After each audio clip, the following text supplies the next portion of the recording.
Bon, il faut qu'on parle, j'aimerais clarifier un sujet avec vous. Est-ce que les objectifs avec une grande ouverture nous rendent paresseux? L'exercice de la composition serait plus facile avec des flous d'arrière-plan plus prononcés. On cache tout ce qu'on ne veut pas voir dans le cadre, c'est plus efficace, plus rapide. J'ai même entendu dire que c'était une erreur de débutant. Il y a quelques semaines, j'ai testé le Sigma 2470 f2.8. C'est un zoom lumineux, mais quand je l'ai reçu, je me suis dit f2.8 c'est pas mal, mais f1.8, f1.4, là, c'est intéressant. Mais pourquoi une telle attirance pour les objectifs avec une grande ouverture? Je vous apporte ma réponse, ma vision du sujet dans cette vidéo. Alors attention, dans cette vidéo, je ne donne que mon avis. Ce n'est pas une vérité et je peux me tromper. Bien sûr, tu as le droit de ne pas être d'accord et n'hésite pas à exposer ton avis, ta vision des choses dans les commentaires.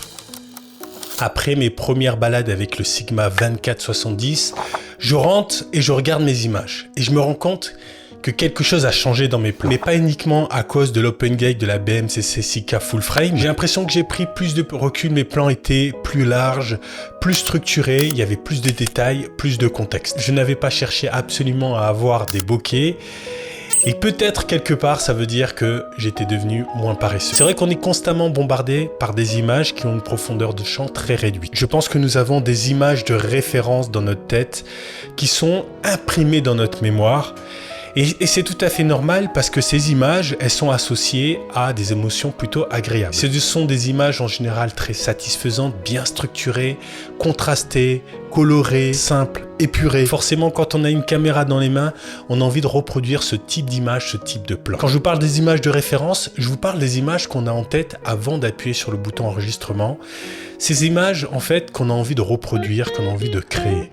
Bien sûr, il y a une raison rationnelle qui explique l'utilisation des objectifs avec une grande ouverture, c'est la luminosité, la lumière. Nos capteurs raffolent de la lumière, et c'est vrai que quand il y a beaucoup de lumière, et j'en ai déjà parlé dans une de mes dernières vidéos, on a des images plus contrastées, avec plus de détails, plus de nuances dans les couleurs. Globalement, les couleurs sont plus vives, elles sont plus nettes, on a plus de piqué. Pour moi, c'est l'argument le plus solide, parce qu'on préfère ouvrir que monter en ISO et générer du bruit. Mais aujourd'hui, avec nos caméras qui ont des capteurs de plus en plus sensibles, avec de très bonnes plages dynamiques, j'ai l'impression que ça ne se justifie plus autant qu'avant d'avoir des objectifs avec une très grande ouverture. Par exemple, la FX3, c'est une caméra qui a un double ISO natif de 800 de 12800. Son capteur est suffisamment sensible pour utiliser des ouvertures comme f4 ou f8.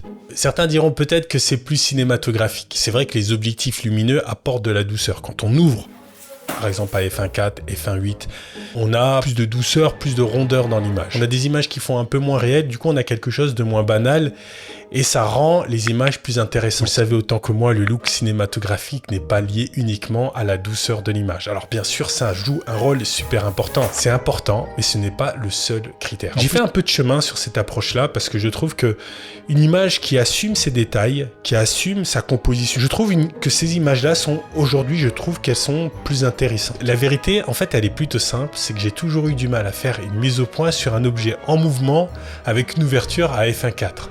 Ce qui est tout à fait normal, il faut une grande dextérité pour faire ça. Et il faut faire le mouvement plusieurs fois avant de pouvoir le réaliser correctement. Et donc toute cette contrainte-là, je me suis dit, je vais pas m'embêter, je vais ouvrir au maximum, je vais créer du flou d'arrière-plan.